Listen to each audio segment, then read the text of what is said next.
push yourself because no one else is going to do it for you.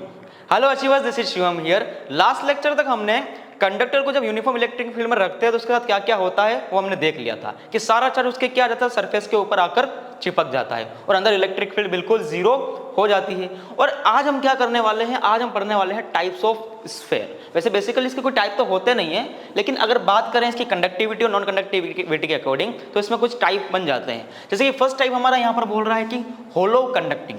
HC मतलब क्या हुआ, होलो भी है और कंडक्टिंग भी है, HC, ठीक है, अंदर से बिल्कुल खाली है। नेक्स्ट टाइप है सॉलिड कंडक्टिंग, मतलब अंदर से भरा हुआ है पूरा, सॉलिड कंडक्टिंग, अंदर से क्या है, पूरा अंदर से ये भरा हुआ है। और थर्ड आता है होलो नॉन कंडक्टिंग, मतलब अंदर से पूरा खाली बट क्या है, नॉन कंडक्टिंग है, होलो नॉन कंडक्टिंग। अब देखो बेसिक डिफरेंस क्या होगा इनमें। अगर मैं इसको चार्ज देता हूं तो इसका चार्ज कहां जाएगा, ऑब्वियस सी बात है, चार्ज जैसे ही हम कंडक्टर को देते हैं वो बाहर की तरफ फैल जाता है। और अगर ये पूरा भरा भी होता है तो उससे क्या फर्क पड़ता है, चार्ज तो हमेशा बाहर ही जाएगा। अगर इसको प्लस क्यू चार्ज देते हैं तो इसमें भी चार्ज कहाँ जाएगा, पूरा का पूरा बाहर निकल के आ जाएगा। ये बात हमें समझ में आती है। अब बात करते हैं नॉन कंडक्टिंग में कि अगर नॉन कंडक्टिंग है और इसमें से चार्ज ड्रॉन किया तो फिर भी चार्ज तो इसका सरफेस पर ही रहने वाला है, जितना भी एक्स्ट्रा आएगा। अंदर तो चार्ज जा सकता नहीं क्योंकि अंदर से क्या है, बिल्कुल ये होलो है। तो बस ये लो, इसमें भी चार्ज कहाँ आ गया, बिल्कुल एग्जैक्ट बाहर की तरफ आ गया। मतलब एक चीज तो समझ में आ रही थी कि अगर इन तीनों को चार्ज दिया जाए तो चार्ज हमेशा कहाँ रहने वाला था, सरफेस के ऊपर ही रहने वाला था और अंदर इलेक्ट्रिक फील्ड बिल्कुल क्या होने वाली थी, यहाँ पर जीरो होने वाली थी। इन तीनों के केस में हम ये चीज बोल सकते हैं। मानता हूं कि तीनों अलग अलग है, बट अगर यहाँ पर चार्ज डिस्ट्रीब्यूशन के हिसाब से देखें तो तीनों क्या है, बिल्कुल सेम है। इसलिए मैंने इनको क्या किया कि एक ही कैटेगरी में पुट कर दिया। अब थर्ड वाला, सेकंड वाला कौन सा है कैटेगरी, यहाँ पर सॉलिड नॉन कंडक्टिंग, मतलब ये पूरा जो अंदर से है ये भरा हुआ है, सॉलिड है और क्या है, साथ ही साथ नॉन कंडक्टिंग है, सॉलिड नॉन कंडक्टिंग। मतलब इसमें चार्ज क्या होगा, नॉन कंडक्टिंग क्या होता है, इंसुलेटर हमने पढ़ा था लास्ट लेक्चर में कि उसमें चार्ज सारे के सारे बंधे होते हैं, मतलब फ्री टू मूव नहीं होते हैं। तो यहाँ पर क्या होगा, जैसे इसको चार्ज देंगे तो सारे के सारे चार्ज कहाँ होंगे, कहीं ना कहीं अंदर फंसे हुए होंगे। इस तरीके से चार्ज अंदर क्या होंगे, फंसे हुए होंगे। इसको क्या बोलते हैं हम, सॉलिड नॉन कंडक्टिंग बोलते हैं। अब हमें इसको करना क्या है, हमें बेसिकली ये करना है कि हमें इसके अंदर, इसके सरफेस पर और इसके आउटवर्ड किसी पॉइंट पर क्या निकालनी है, इलेक्ट्रिक फील्ड निकालनी है। और सेम इसके लिए भी करना है। अब हमें एक बात तो पता थी कि ये तीनों एकदम सेम है, तो हम क्या करेंगे, इन तीनों के लिए निकालेंगे वैल्यू और एग्जैक्ट क्या होगी, वो सेम होगी, इसके सरफेस पर अंदर और बाहर की तरफ इलेक्ट्रिक फील्ड। देन हम फाइंड आउट करेंगे इस सॉलिड नॉन कंडक्टिंग के अंदर वाले पॉइंट, सरफेस वाले पॉइंट एंड आउटवर्ड पॉइंट पर इलेक्ट्रिक फील्ड। तो स्टार्ट करते हैं। अब यहां पर हमें क्या करना है कि इलेक्ट्रिक फील्ड निकालनी है for hollow conducting, solid conducting and hollow non conducting. और हम जानते हैं कि जब इनको चार्ज देते हैं तो बिल्कुल एकदम ये एग्जैक्ट सेम हो जाते हैं। तो हम किसी भी एक के लिए करके देखेंगे, बाकी सब के लिए ऑटोमेटिक अप्लाई हो जाएगा। तो अब यहां पर देखो, सबसे पहला टास्क क्या है हमारा, हमें जाना है R लेस देन R पर, यानी कि अंदर वाले किसी भी एक पॉइंट पर हमें क्या निकालनी है, इलेक्ट्रिक फील्ड निकालनी है। मान लेते हैं पॉइंट P है। इसके लिए हम क्या करेंगे, बेसिकली गॉस थ्योरम लगाएंगे, एक गॉसियन सरफेस अज्यूम करेंगे। तो गॉस थ्योरम बोलती है कि E dot dA equal to Q in by epsilon naught. और यहां पर हम क्या करेंगे, एक स्फेरिकल गॉसियन सरफेस अज्यूम कर लेंगे। बहुत बढ़िया। अब मान लेते हैं कि इसके डीए एरिया के लिए हम बात कर रहे हैं, तो यहां पर क्या बना, ई डीए। अब बात करते हैं किसकी, क्यू इन की। तो यहां पर देखो इस पूरे स्फेयर में चार्ज कहां पर है, ओनली आउटवर्ड सरफेस पर, अंदर तो कहीं चार्ज है ही नहीं। इसका मतलब क्यू इन क्या हो गया मेरा, जीरो। तो zero by epsilon naught is equal to zero. तो ई मेरा कितना आ गया, जीरो। मतलब क्या हुआ कि किसी भी कंडक्टर में hollow non conducting hollow non conducting, solid non conducting and hollow conducting, सब में अंदर इलेक्ट्रिक फील्ड क्या होती है, जीरो होती है। हमने कल भी देखा भी था और आज यहां पर क्या हो गया, प्रूव भी हो गया। अब नेक्स्ट टॉपिक बढ़ते हैं आगे, यहां पर R इक्वल टू R पर, मतलब कि एग्जैक्ट अगर मैं सरफेस पर ही आ जाऊं कोई पॉइंट P लेकर, तो उसके ऊपर कितनी इलेक्ट्रिक फील्ड आएगी वो निकालनी है। तो इसके लिए क्या करेंगे, सरफेस पर ही हम एक गॉसियन सरफेस अज्यूम कर लेंगे जो एग्जैक्ट R रेडियस की ही होगी। तो यहां पर क्या लिखेंगे अब, basically E dot D A equal to Q in. अब देखो यहाँ पर सरफेस पर ही आ चुके हैं, तो टोटल चार्ज सरफेस पर कितना था प्लस क्यू, तो क्यू इन भी कितना हो गया क्यू बाय एप्सिलॉन नॉट हो गया। अब यहाँ पर देखो ये हमने बात की किसी भी एक डीए एरिया के लिए, लेकिन यहाँ पर डीए डीए डीए डीए करते करते क्या आएगा, पूरा का पूरा स्फीयर का एरिया आ जाएगा जो कि 4 पाई आर स्क्वायर होता है। तो यहाँ पर क्या निकल के आया E dot 4 pi R square, जो कि अब कैपिटल आर स्क्वायर हो जाएगा equal to Q by epsilon naught. तो ई कितना आया यहाँ से देखो Q by 4 pi epsilon naught R square, और बताओ 1/4 पाई एप्सिलॉन नॉट कितना होता है के होता है। तो यहां से इलेक्ट्रिक फील्ड की वैल्यू आती है E इज इक्वल टू के क्यू बाय आर स्क्वायर। ये हमारी किस पर वैल्यू आ गई, सरफेस पर, जो कि कांस्टेंट वैल्यू है के क्यू बाय आर स्क्वायर। तो सरफेस पर इलेक्ट्रिक फील्ड हमारी इतनी हो जाएगी। अब कहां चलना है, अब जाना है हमें किसी बाहर वाले पॉइंट पर।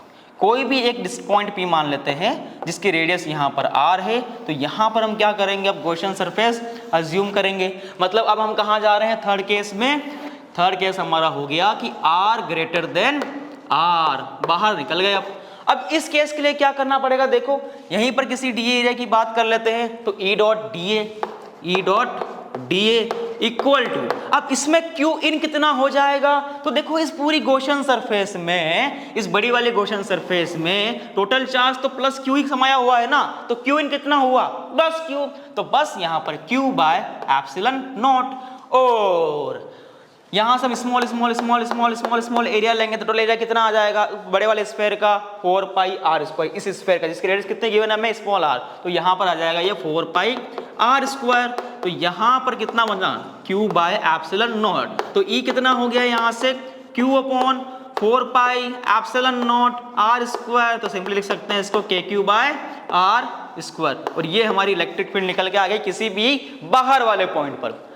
तो आई थिंक आपको समझ तो टॉपिक आया होगा अच्छे से।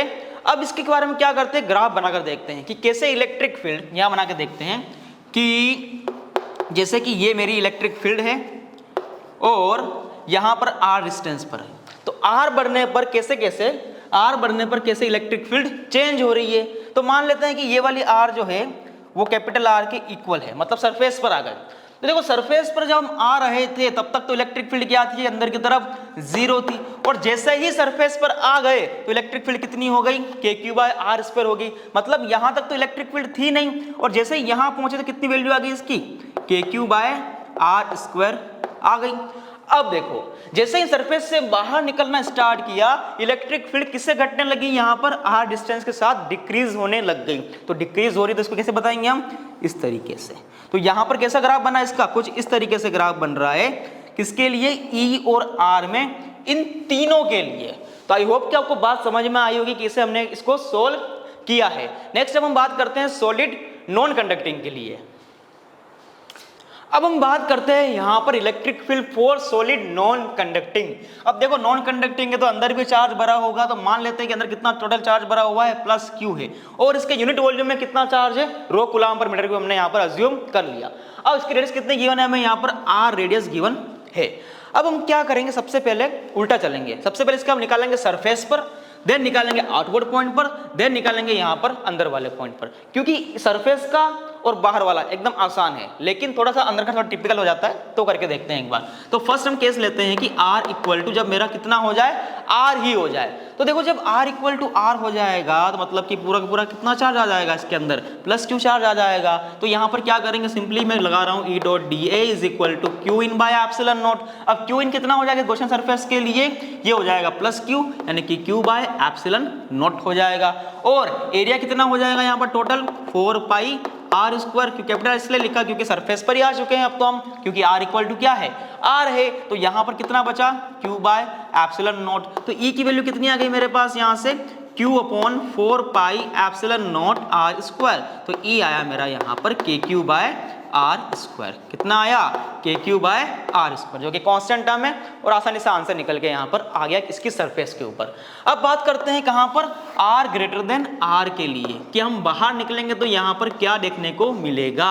अगर हम बाहर जाएंगे, बेसिक सी बात है, जहाँ बाहर जाएंगे वहाँ पर एक रेडियस मान लेंगे और वहाँ से गॉसियन सरफेस बना लेंगे।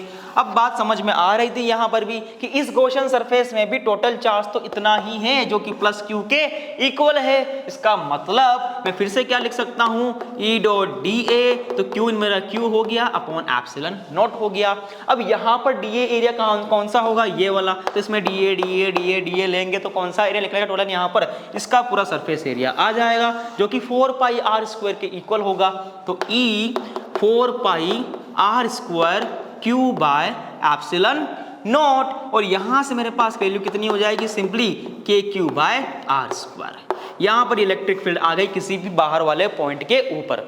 एक चीज यहां पर आपको नोटिस करने लायक दिखेगी कि जो हमने यहां पर r ग्रेटर देन r के लिए इलेक्ट्रिक फील्ड निकाली है, E इज इक्वल टू के क्यू बाय आर स्क्वायर, वो इस वाले केस के लिए solid conduct non conducting plus जो पिछले केस किए हमने उनके लिए भी बिल्कुल क्या थी, सेम थी।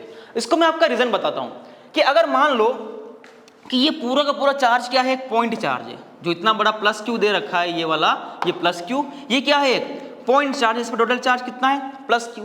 इसकी वजह से अगर हमें किसी r डिस्टेंस पर इलेक्ट्रिक फील्ड निकालनी है तो हम क्या करते हैं, सिंपली के क्यू बाय आर स्क्वायर से निकाल लेते हैं। बहुत बढ़िया, ये हम जानते हैं। तो बेसिकली जब हम किसी भी कंडक्टर गोल हो के सब ज़्यादातर स्फेरिकल की बात करें, उसके अगर हम बाहर वाले किसी पॉइंट पर जाते हैं तो वो उस बाहर वाले पॉइंट के लिए कैसे बिहेव करता है, एज ए पॉइंट चार्ज। जैसे हमने बात की थी किसके लिए, होलो कंडक्टिंग के लिए, तब भी हम जैसे ही बाहर निकले इलेक्ट्रिक फील्ड कितनी आई थी, के क्यू बाय आर स्क्वायर आई थी, जो कि एक पॉइंट चार्ज के लिए होती है। मतलब अगर आपके पास स्फेयर है और आप उसे किसी बाहर के पॉइंट पर इलेक्ट्रिक फील्ड निकाल रहे हो तो आप क्या मान लो, उसको एक पॉइंट चार्ज की तरह अज्यूम कर लो, तो वहां से अभी आपकी वैल्यू आसानी से मिल सकती है। तो ये किसके लिए केस हुए, दो हमारे लिए, r इक्वल टू r के लिए और r ग्रेटर देन r के लिए। अब कहां जाएंगे हम, अब हमारा थर्ड केस आएगा जब हम बात करेंगे r लेस देन r के लिए, मतलब किसी अंदर वाले पॉइंट के लिए बात करेंगे तो यहां पर एक गॉसियन सरफेस अज्यूम कर लेंगे। तो सिंपली क्या करना पड़ेगा, सबसे पहले ई डॉट डी एरिया की बात कर लेते हैं। अब यहां पर मेन बात आती है कि क्यू इन क्या होगा, क्यू इन क्या होगा। यहां पर देखो, जब हम गॉसियन सरफेस की बात करते हैं तो क्यू इन वही होता है जो गॉसियन सरफेस के अंदर वाला चार्ज होता है।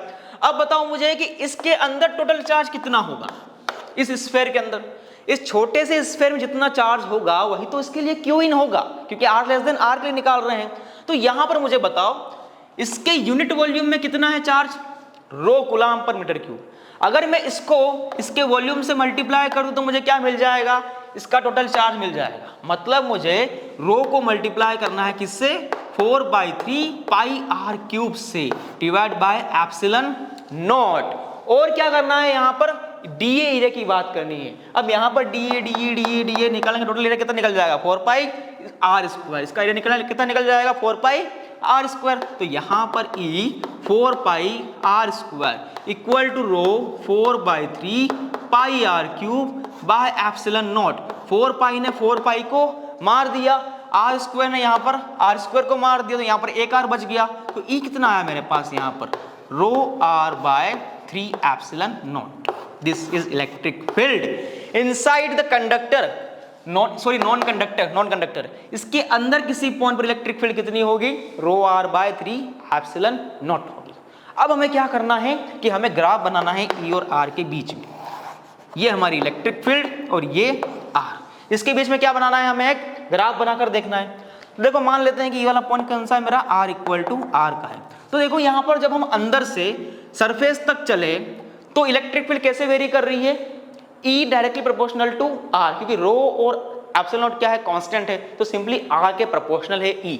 तो यहाँ पर इस तरीके से लीनियरली यहाँ पर इलेक्ट्रिक फील्ड बढ़ेगी R इक्वल टू R के लिए। और जैसे ही हम R से बाहर निकलेंगे तब उस कंडीशन में इलेक्ट्रिक फील्ड किससे कम होगी, R स्क्वायर के फैक्टर से, क्योंकि यहाँ पर ये इसके इनवर्सली प्रोपोर्शनल है R स्क्वायर के। तो यहाँ पर इलेक्ट्रिक फील्ड इस तरीके से कम होती जाएगी। तो ये ग्राफ किसके बीच में हुआ, electric field and distance R के बीच में। तो आई होप कि आपको लेक्चर समझ में आया होगा कैसे हमने यहाँ पर सॉलिड नॉन कंडक्टिंग होलो कंडक्टिंग के लिए इलेक्ट्रिक फील्ड डिफाइन की, फाइंड की, इसके अंदर वाले पॉइंट के लिए, सरफेस पर और बाहर वाले पॉइंट के लिए। तो मिलते हैं फिर से नेक्स्ट लेक्चर में, तब तक के लिए पढ़ते रहिए।